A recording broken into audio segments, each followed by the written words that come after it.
Karena Tuhan yang kalian sembah itu yang digantung. Bagi umat Katolik dia digantung, kalau Protestan tidak digantung. Bagi kalian yang masih menyembah itu, tolong pulangkan nanti setelah kalian tobat. Tolong pulangkan nanti tiang itu ke PLN, biar ada untuk gantung trapo sama kabel. Oke? Ya, rubahlah gereja kalian itu jadi masjid. Karena nanti Tuhan yang kalian sembah itu akan menjadi makmum di belakang Imam Mahdi. Satu langkah di belakang Imam Mahdi dia akan menjadi makmum. Nanti dia bakal bilang ngambil wudhu. Habis ngambil wudhu dia bakal bilang Allahu Akbar.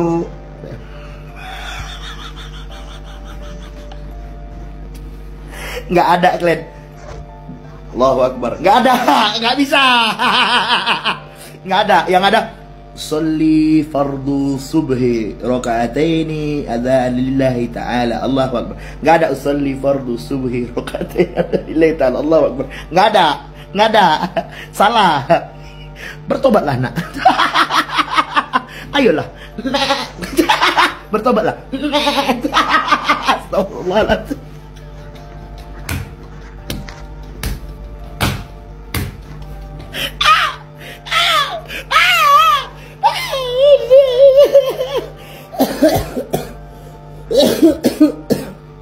Allahu Akbar.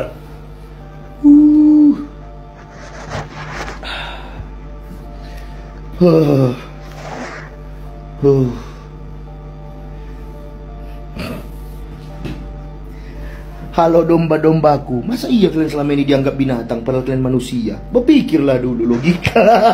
Kalian bisa ngomong loh, bicara. Halo, apa kabar? Sehatkah kalian? Mana ada? Masa iya? Sonda ship kau.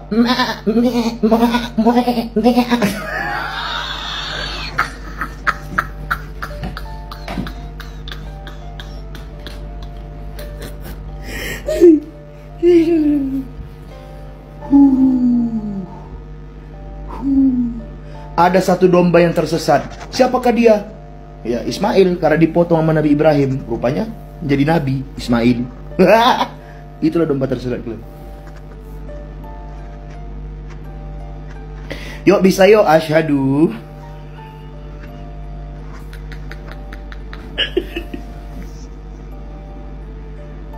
Allahu Akbar. Kapan selesainya bahas agama sebelah? On the sheep. On the sheep. Aku nanti kalau ada kesempatan bisa ngunjungin gereja, aku bawa Bluetooth speaker lah. Nanti aku hidupkan nanti lagunya itu pas masuk nanti kan. Shalom kata orang tua aku nggak. On the sheep, on the sheep, on the sheep, on the sheep. Dari the make a corner. Ha!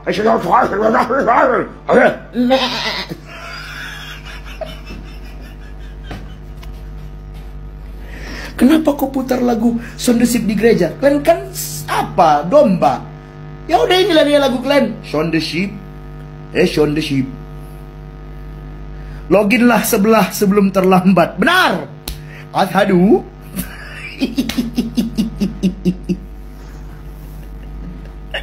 Allahu Akbar.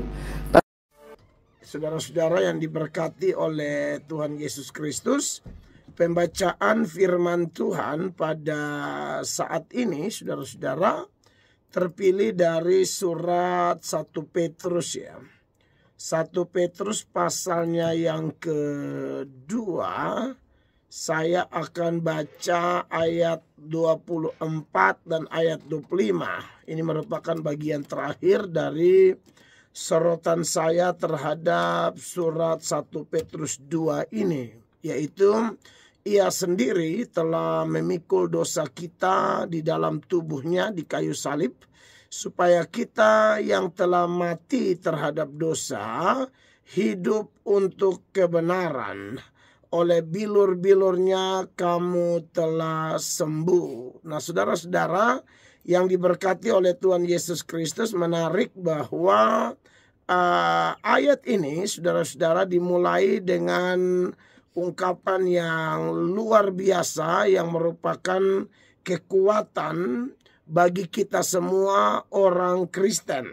Ya, kalau saya mau pukul secara luas atau menyinggung secara luas, maka di dalamnya ada kita Katolik, ada Protestan, ada karismatik Pentakosta, karena bicara tentang Kristus tidak bisa dipisahkan dari salib, saudara-saudara. Belum lama ini saya dikirimi satu video yang viral dengan judul anak dari orang terkaya di dunia, begitu. Dia lagi menghina-hina, mengolok-ngolok orang Katolik dan Protestan dalam kaitan dengan pengorbanan Yesus di salib. Jadi hinaan-hinaan dari anak setan ini memang sungguh mengacaukan, saudara-saudara.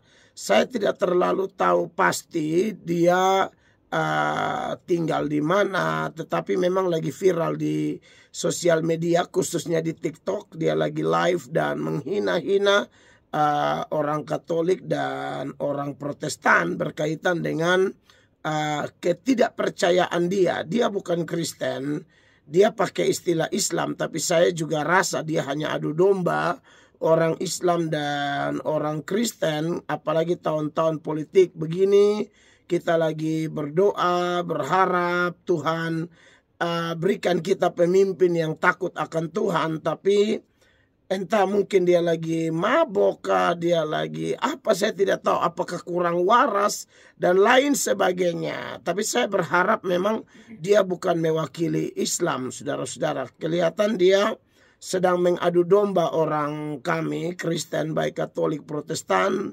dengan Islam, karena dia hina panjang lebar di situ. Ya, dia bilang salib itu tiang PLN. Kalau kalian sudah insaf, kalian sudah bertobat, kalian mau masuk Islam, tolong kembalikan itu tiang PLN ke PLN. Lalu disertai dengan ketawa-ketawa yang luar biasa, mengejek orang Kristen. Tapi bagi saya, orang yang menentang salib itu pasti anak-anak setan, orang-orang duniawi, orang-orang yang akan dibinasakan, saudara-saudara. Makanya kalau kita bandingkan dengan data yang lain yang begitu kuat di bagian firman Tuhan yang lain, saudara-saudara, dalam 1 Korintus pasal 1 ayatnya yang ke-18 dikatakan, sebab pemberitaan tentang salib memang adalah kebodohan bagi mereka yang akan binasa, ya. Tetapi bagi kita yang diselamatkan, pemberitaan itu adalah kekuatan Allah. Jadi saya melihat orang ini, saya tidak kenal namanya siapa, tapi penghinaan-penghinaannya itu mengerikan sekali, saudara-saudara, ya. Dan saya yakin sekali orang ini dipakai setan, ya. Siapapun ini mesti dengar, mau sadar tidak sadar, dalam keadaan mabok atau tidak mabok, saraf terganggu atau tidak, tapi kalau sudah konteksnya menghina salib, itu pasti produk setan, ditunggangi setan, saudara-saudara, ya. Makanya ayat-ayat ini mengatakan bahwa sebab pemberitaan tentang salib memang adalah kebodohan bagi mereka yang akan binasa. Nah, orang-orang begini kan lagi antri menuju neraka, makanya hina satu-satunya jalan kebenaran dan hidup, yaitu Yesus Kristus yang tidak bisa tidak harus menjelma menjadi manusia, lalu mengambil alih seluruh dosa, kutuk murka yang harusnya ditimpakan kepada kita keturunan Adam dan Hawa, itu diambil alih oleh Kristus. Dan setan akan membodohi sejumlah orang, termasuk kawan kita yang saya lihat kerasukan ini, ya, yang lagi viral di sosial media, ya. Nanti di video khotbah ini saya rekam, saya akan taruh videonya di depan sehingga bisa ada bukti jelas bahwa memang orang ini dipakai setan begitu, dan faktanya ada, sedang beredar begitu, ya. Tapi buat kita orang Kristen, bagaimana kita menyikapi ini, ya? Gigi asam, mau pukul, mau maki, mau tendang, mau dapat dia lalu siksa pukul kaki tangan sampai patah. Itu cara duniawi. Kita tidak pakai cara itu, ya. Sebab Alkitab mengajarkan bahwa orang-orang yang benar-benar sudah mengalami salib Kristus, maksudnya mengalami pengorbanan Kristus, karya Kristus yang sempurna di Golgota 2000-an tahun yang lalu, kita tidak pakai senjata-senjata kelaliman. Kita tidak pakai senjata-senjata kekerasan. Kita tidak pakai metode-metode setan. Kita tidak pakai prinsip balas jahat dengan jahat. Tidak. Kita membalas kejahatan dengan kebaikan. Kita membalas kejahatan dengan menjelaskan kebenaran. Kita menjelaskan kejahatan dengan cara mendoakan.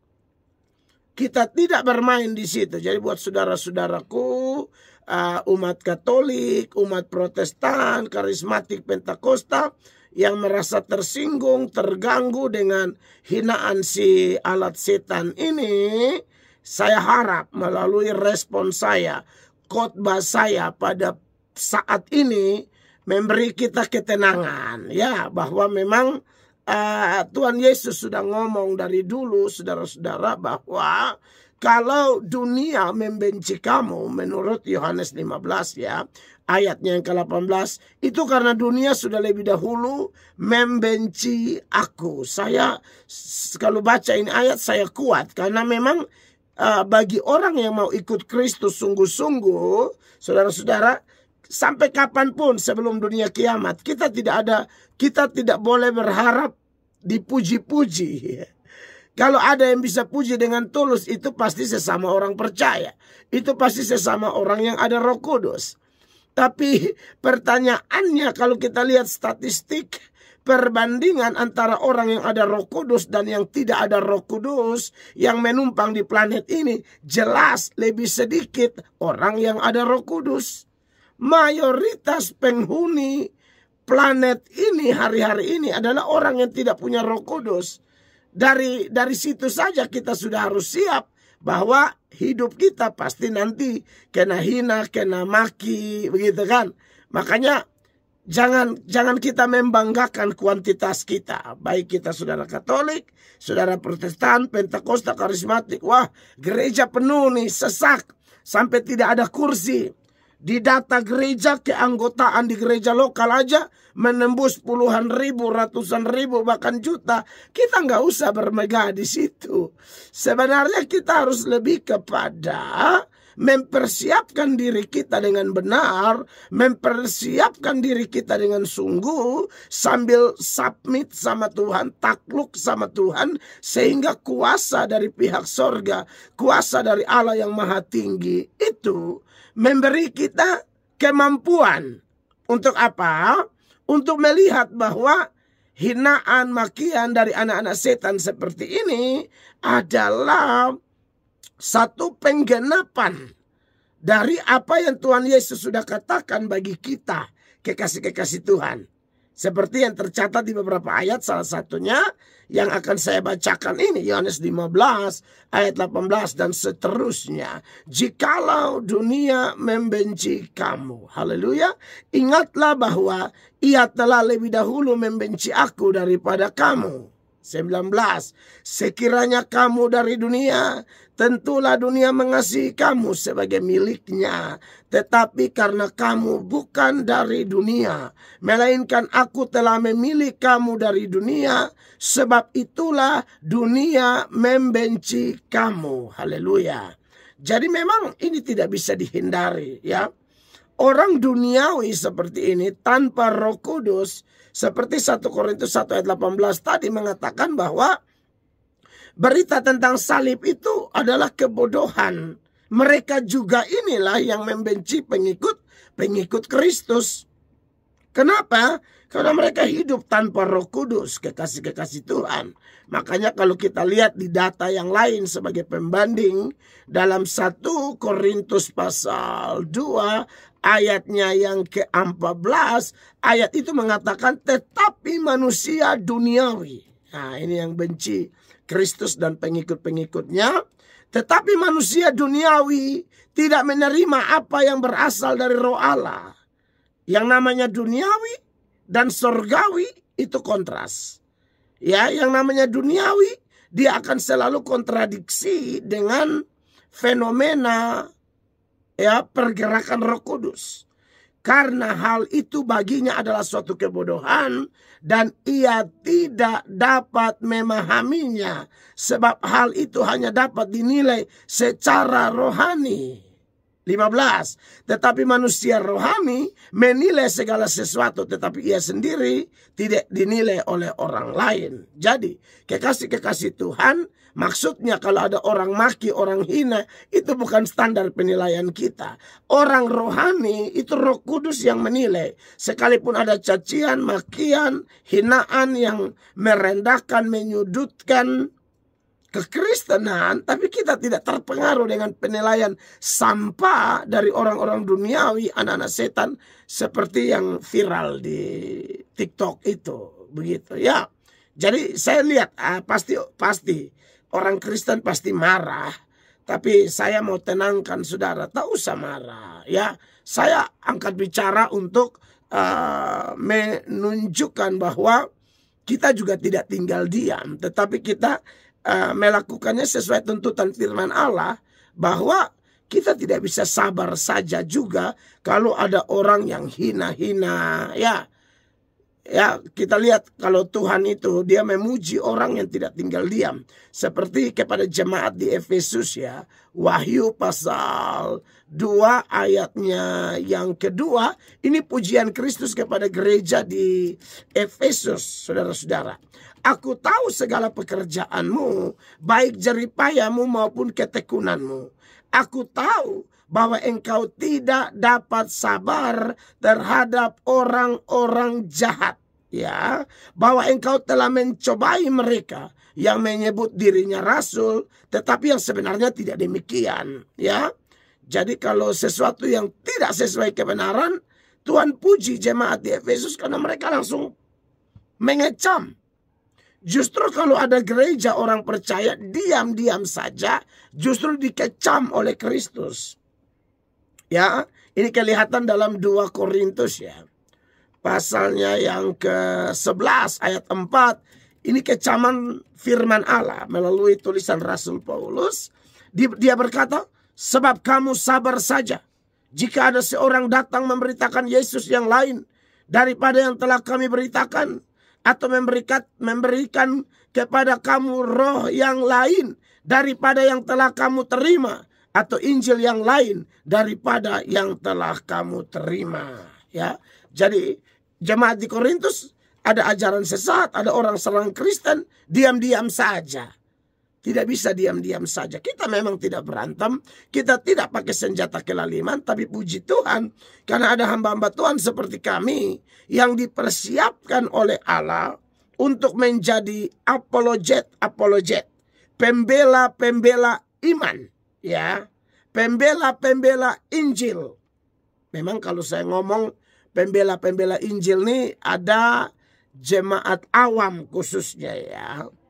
Atau mungkin yang sudah Kristen tapi tidak belajar dengan mendalam, menganggap bahwa itu istilah kurang tepat. Ya, memang kalau membela Allah kurang tepat karena Allah tidak butuh dibela. Orang Allah Maha Kuasa, Allah pencipta langit dan bumi dari tidak ada menjadi ada. Masa kita yang ciptaan bela pencipta? Kita yang lemah luar biasa ini membela yang Maha Kuat. Jelas tidak pas gitu kan. Tetapi bagaimanapun istilah itu ada dan tidak bermaksud bahwa Allah lemah. Bukan. Lebih kepada itu kesempatan dari Yesus Kristus kepada semua hamba-hambanya yang telah dipanggil dari gelap menuju terang yang ajaib. Dilengkapi dengan karunia-karunia roh. Roh Kudus memenuhi dia. Sehingga ada pengetahuan dan keberanian untuk mengcounter ya setiap kebodohan-kebodohan, setiap serangan-serangan yang secara membabi buta menyerang Kristen secara keseluruhan. Karena di video itu yang lagi viral itu dia hina Katolik, Protestan, semua dia sapu semua. Maka saya juga tidak bisa tinggal diam. Saya belum pantau berapa banyak apologet yang membantahnya, tapi saya melalui khotbah saya ini sorotan eksposisi 1 Petrus 2 ayat 24-25 yang pas sekali dengan, memang tidak kebetulan, memang sudah saya selalu kalau khotbah ada satu fenomena masalah tuh pas sekali begitu ya. Saya juga rasa memang Tuhan persiapkan timing yang begitu tepat untuk kami menanggapinya ya. Nah, jadi saudara-saudara yang diberkati oleh Tuhan Yesus, kita tidak bisa sabar-sabar saja ya. Dan soal membela tadi itu alkitabiah ya, bukan Tuhan lemah, tapi Tuhan kasih kesempatan. Makanya Paulus dalam beberapa tulisannya dia, misalnya dalam surat Filipi ya, pasal 1 ayatnya yang ke-7 misalnya, Paulus bilang begini, memang sudahlah sepatutnya aku berpikir demikian akan kamu semua, sebab kamu ada di dalam hatiku. Oleh karena kamu semua turut mendapat bagian dalam kasih karunia yang diberikan kepadaku, baik pada waktu aku dipenjarakan maupun pada waktu, dengar Bapak Ibu, aku membela dan meneguhkan berita Injil. Sekali lagi, istilah membela Injil bukan berarti Allah lemah, tapi itu kesempatan, itu anugerah saudara-saudara. Orang bisa jadi jubirnya presiden aja bangganya luar biasa. Jubir gubernur, jubir wali kota, bahkan jubir pernikahan. Waduh, baru dia bersaksi saya sudah jadi jubir nih ratusan pasangan. Nah ya kan, artinya bahwa dia bangga banget. Nah saya tidak bisa bayangkan saya menjadi jubir ribuan kali, entah sudah berapa ribu, mungkin sudah ratusan ribu kali sejak saya bertobat kurang waktu 24 tahun ini. Khotbah dan khotbah. Begitu kan. Bagaimana kami tidak bermegah? Pastilah kami bermegah dalam Tuhan, bermegah dalam anugerah. Bukan hanya ayat 7 kekasih Allah, tapi lompat beberapa ayat dari Filipi 1. Di ayatnya yang ke-16 Paulus berkata, mereka ini ada orang-orang yang tidak tulus. Mereka ini memberitakan, maksud saya ada yang tidak tulus, ada yang tulus, tapi ini bagi yang tulus. Mereka ini memberitakan Kristus karena kasih. Sebab mereka tahu bahwa aku ada di sini untuk membela Injil. Aku ada di sini untuk membela Injil. Berarti istilah membela Injil itu istilah yang alkitabiah. Dan karena adanya istilah-istilah seperti ini, maka memang kami tidak bisa tinggal diam kalau ada anak-anak setan seperti video viral ini yang kemudian menghina-hina salib. Ya, termasuk yang bilang ada jin kafir di salib apa semua, itu kita bantai semua, kita hantam semua. Ya, saya tidak peduli. Saya pasti bicara, saya akan mengkanter setan-setan seperti ini supaya jangan terlalu berkembang ya dan pikir mereka hebat. Oh tidak, kau tidak hebat. Indonesia ini negara bukan negara agama, ya. Jadi tidak ada satu agama yang superioritasnya begitu luar biasa sehingga boleh seenak-enaknya menghina dan menginjak agama-agama lain. Itu tidak boleh demikian. Nah, saudara-saudara yang diberkati oleh Tuhan Yesus Kristus. Jadi, Yesus sendiri memikul dosa-dosa kita di salib, ya. Supaya apa? Ada tujuan. Kalau kita lihat 1 Petrus tadi, ya. 1 Petrus pasal 2 tadi ayat 24 mengingatkan kita apa tujuan Yesus ambil alih seluruh dosa kita di kayu salib supaya kita yang telah mati terhadap dosa hidup untuk kebenaran. Ya, ini tujuan Tuhan. Kita yang telah mati terhadap dosa hidup untuk kebenaran. Jadi karena kita hidup untuk kebenaran, maka semua yang sifatnya kebenaran harus kita lakukan, kita suarakan. Yohanes 17 ayatnya yang ke-17 mengatakan kuduskanlah mereka dalam kebenaran. Lalu firman-Mu adalah kebenaran, ya. Jadi dalam firman itu ada larangan, ada perintah, ya. perintah salah satu ya beritakan Injil, melakukan pembelaan terhadap Injil, maka tidak bisa tidak, ya. Bukan hanya perintah ke gereja. Kalau ke gereja mah gampang, tinggal setrika baju, setrika celana, tambah setrika kolete lagi. Ada juga setrika koletenya, ya. Itu menurut saya keren juga sih. Artinya mesti rapi gitu lah, ya kan? Tapi pastikan hati yang agak kusut, ya. Itu juga disetrika oleh firman, itu maksudnya. Ya kan, kita bukan hanya ke gereja lalu menyelesaikan liturgi menurut tata gereja kita masing-masing. Ada yang tenang, ada yang himne, ada yang agak sedikit kontemporer, ya kan? Menyanyi, tepuk tangan, angkat tangan, bersorak-sorak, silakan, no problem. Tetapi penting bahwa kita yang sudah diisi harus siap pakai itu senjata, ya. Salah satu perlengkapan senjata Allah itu namanya pedang roh, ya. Dan pedang itu adalah satu-satunya senjata yang berfungsi untuk menyerang dan bertahan, ya. Dia bisa pakai serang, dia bisa pakai tangkis, gitu kan. Jadi kalau ada setan-setan kita serang pakai firman, dia serang balik kita tangkis pakai firman. Nah itu yang saya lakukan dan sejumlah apologet lain di Indonesia yang dibangkitkan oleh Allah melakukan itu dengan benar. Kita tidak hina agama orang. Tidak ada ajaran Kristen suruh hina agama orang. Yang disuruh itu kalau ada ajaran bengkok luruskan, bukan hina. Ya, memang kadang-kadang ketika kita meluruskan dipikir kita menghina. Oh tidak. Ya, ketika Elia mengejek-ngejek Amparas 50 Nabi Baal, itu sebenarnya tindakan meluruskan. Kau ini sembah bukan Allah, kan gitu. Coba panggil dong, jangan-jangan lagi tidur, lagi jalan-jalan, itu ejek. Tapi itu ejek yang dibenarkan karena berujung meluruskan dan berujung kemenangan, bahkan pertobatan massal. Maka dari itu jemaat yang diberkati oleh Tuhan Yesus Kristus, kita perlu memahami ini dengan benar. Lalu dikatakan oleh bilur-bilurnya kamu telah sembuh. Haleluya. Saya sudah tekankan di sini sembuh seturut konteks ini tidak bicara sembuh jasmani. Ada kesembuhan jasmani, ada kesembuhan ilahi, tapi yang ini bukan, ya.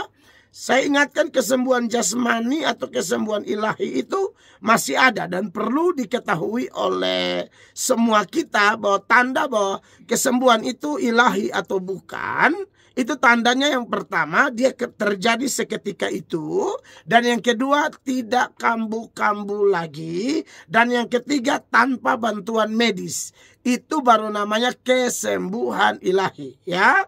Seketika itu terjadi, tidak kambuh-kambuh lagi, dan tidak butuh yang namanya obat-obatan, alat medis, tidak perlu. Itu sembuh ilahi. Tapi juga perlu jemaat ketahui bahwa kesembuhan itu bukan hanya kesembuhan ilahi. Ada namanya kesembuhan biasa, adanya namanya kesembuhan psikis, dan ada yang namanya kesembuhan ilahi. Kesembuhan biasa, kesembuhan psikis, dan kesembuhan ilahi sumbernya dari mana? Dari Tuhan semua. Dari Tuhan semua. Ya. Kesembuhan biasa, Anda sakit, ke dokter, berdoa, waktu di rumah sakit pasang infus, minum obat, beberapa hari sembuh, mulai agak enakan. Nah itu namanya kesembuhan biasa. Siapa yang bikin itu? Tuhan. Melalui siapa? Alat-alatnya itu para medis. Gitu. Atau pakai minyak lah, pakai urut lah, boleh. Orang urut juga tidak masalah sepanjang tidak ada campuran dengan okultisme, ya. Urut biasa, berdoa baru urut. Banyak orang yang memang jago kalau urut, ya. Walaupun di awalnya lu baterai sampai 1 RT dengar, tapi dia memang jago, ya. Dia lebih ke kasih keluar talenta Anda dalam berteriak, ya kan. Selama ini terlalu pendiam, bagian kaki kita salah, agak keselewat dikit, disitulah ya suaramu yang merupakan suara rakyat itu akan keluar dengan sungguh-sungguh. Haleluya, ya kan. Dan yang berikut adalah kesembuhan psikis. Itu kesembuhan hati yang sakit, luka, itu butuh disembuhkan. Karena kalau hati yang sakit, luka, gara-gara putus cinta, lalu gara-gara macam-macam, ini kalau tidak disembuhkan, wah, Jembatan Liliba akan terus menjadi tempat andalan orang-orang yang luka batin, yang tidak disembuhkan. Nah, maka dari itu perlu cari hadirat Allah, perlu cari pertemuan-pertemuan kudus. Karena Yesus berkata 2-3 orang berkumpul dan sepakat, haleluya, Tuhan Yesus ada di tengah-tengah kita. Kehadirannya selalu disertai dengan apa? Pemberian damai sejahtera yang sejati, pemberian sukacita yang sejati. Disitulah kita yang stres, tertekan, yang sering dihina, bisa pulang dengan wajah berseri-seri. Kenapa wajah berseri-seri? Karena hati kita gembira. Hati yang gembira adalah obat. Semangat yang patah mengeringkan tulang. Kenapa hati kita gembira? Siapa yang bikin gembira? Allah Tritunggal yang bikin gembira. Dengan rohnya, dengan firman-Nya.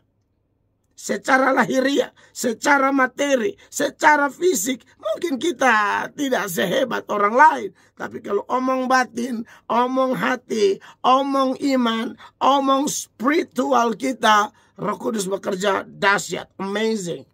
Ya, jadi saudara, itu jenis kesembuhan itu. Ya, jadi kalau saudara kutip ayat, hati gembira adalah obat, itu tidak berlaku bagi misalnya naik pohon kelapa jatuh belakang patah. Itu lu mau hati gembira pun tidak bisa. Ya, itu jenisnya lain. Itu lebih ke butuh kesembuhan ilahi. Iya, itu kan butuh yang kalau bisa jamak patah nih lah, aman. Tanpa minyak, tanpa orang urut dari baun, rosnain, retrain, burain, bahkan sanrain, ya. Tidak butuh karena ada yang ilahi di sana. Apakah Tuhan masih bisa melakukan? Bisa, sangat bisa.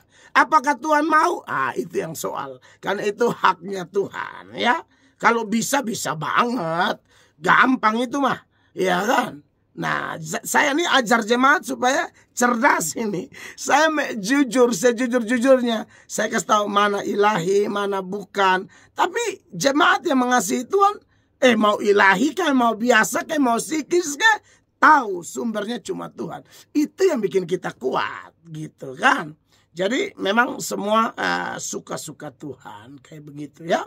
Bahkan saudara, kalau orang pakai alat medis juga Allah tidak mau sembuh, kan tidak sembuh. Ya, saya lihat banyak orang kan kalau kita panggil pelayanan, panggil bertobat, tidak mau. Karena rasa masih punya jabatan, masih kenal pejabat A, B, C, iya kan? Rasa masih punya duit, mulai gagal fokus. Gua lagi dekat nih sama orang hebat nih, sama orang gedongan nih, ya kan? Jadi belum tertarik tuh yang namanya apa sih fellowship, apa sih persekutuan, apa sih nyanyi-nyanyi, apa sih pelayanan di desa. Aduh, hari gini pelayanan kita mau healing, bro. Ya lu healingnya sudah kelewatan. Masa lu healing paling bagus? Ya lu melayani Tuhan. Di situ kau dapat ketenangan. Ya, saya sudah pernah aku bepergian sama orang sampai ke Amerika sana, mau cari healing, tidak dapat healing, dapat stres. Kan saya ajak ke gereja tidak mau, mereka pergi itu apa Disneyland. Ya, pergi antrian itu panjang macet, mungkin 1 jam mereka baru bergerak sedikit, tidak dapat main apapun. Kasihan. Di LA loh. Pulang saya tanya, gimana? Happy apa Pak? Antrian panjang, kita tidak main 1 pun. What? Tidak 1 pun. Padahal kami di gereja cuma menyembah sampai air mata tur, menikmati hadirat Allah. Aduh, bahagianya minta ampun. Bahagianya minta ampun. Ya. Jadi jemaat terkasih, ini yang perlu kita ketahui. Nah, bicara tentang sembuh di sini, dia sedang bicara sesuatu yang sifatnya rohani, ya, yaitu disembuhkan dari dosa dan kesesatan. Makanya dia lanjut di ayat 25. Dia bilang begini, sebab dahulu kamu sesat seperti domba. Jadi kesembuhan di sana dalam keseluruhan teks ini sedang menyoroti itu. Ada ayat-ayat kesembuhan ilahi banyak, tapi bukan di teks ini ya. Saya harus menyampaikan ini bahwa kesembuhan rohani ini lebih penting menurut saya ya. Kenapa? Karena kalau saudara ingat cerita 10 gadis. Saudara ingat cerita 10 orang kusta. Iya kan? Semua sembuh secara fisik, tapi yang rohaninya dipulihkan cuma satu. Ini membuktikan bahwa kalau KKR kesembuhan ilahi dan memang Tuhan bekerja, ya, jangan kultuskan pendeta deh. Banyak saya lihat kultuskan pendeta, ujung-ujung kecewa, ya. Pernah ada KKR sudah bawa kursi roda karena undangannya sudah gila banget tuh. Banjirilah, bukan cuma hadirilah, banjirilah KKR kesembuhan ilahi. Datang pada tidak sembuh semua. Pulang ngamuk-ngamuk, omong kosong panitia, omong kosong. Menurut saya memang panitianya juga salah, agak lebay, tidak jujur. Lalu apa namanya? Yang pergi juga memang hanya cari itu, padahal yang Tuhan mau adalah rohani kita. Makanya Yesus kalau sembuhkan orang, dia mulai dengan imanmu telah menyelamatkan. Berarti imannya diurus duluan di dalam, setelah itu baru keluar sampai kepada yang lain. Misalnya lumpuh berjalan, buta melihat. Ya itu ilahi sih. Tapi tetap di dalam lebih penting. Karena kalau sembuh lalu tidak bertobat, percuma. Memang ada orang sembuh tapi tidak bertobat. Banyak. Sembuh tapi tidak bertobat. Sembuh tapi hilang dari gereja. Atau yang lain-lain. Diberkati tapi tidak ada lagi di pelayanan. Makanya saya bersyukur kalau ketemu tim pelayan yang komitmennya jelas gitu loh. Dari mana jelasnya? Kita uji aja waktu mengukur. Jelas banget. Saya tuh bersyukur gitu loh. Makanya kalau saya berdoa pribadi sebut nama para pelayan tuh sebut dengan sukacita. Sukacita dengan air mata, bahagia. Senang sekali. Ya, Tuhan lengkapi saya. Bukan hanya tahu firman, bisa khotbah, berani khotbah. Tapi Allah lengkapi dengan tim yang luar biasa. Yang sangat berusaha mencintai Tuhan sampai akhir. Dan kami saling mendorong ya, satu dengan yang lain. Nah, kemudian dikatakan kamu sesat seperti domba. Nah, ini juga yang di video viral itu, si anak setan yang hina Katolik Protestan itu. Dia bilang, kok mau sih kalian? Ya, dia ngomong kayaknya bahasanya bahasa Sumatera. Kok mau kalian disebut domba? Baru dia pakai me gitu kan. Iya, orang ini memang orang yang dipakai setan. Dan orang-orang dipakai setan begini harus dikasih tahu. Kalau Tuhan bilang kita domba, itu artinya bukan keseluruhan. Ada hal tertentu dari istilah itu. Bahkan Tuhan sendiri disebut gembala. Makanya ini ayat bilang begini. Sebab dahulu kamu sesat seperti domba. Tetapi sekarang kamu telah kembali kepada gembala dan pemelihara jiwamu. Ya. Domba itu binatang yang tidak punya banyak ide. Gara-gara tidak punya banyak ide, gampang tersesat. Ya, dia tidak bisa kalau tidak dituntun. Kalau dia jalan sendiri pasti masalah. Pasti sesat, terhilang, jatuh di jurang, di lubang, macam-macam. Ya, dan gembala adalah salah satu jenis pekerjaan terendah di Israel, saudara-saudara.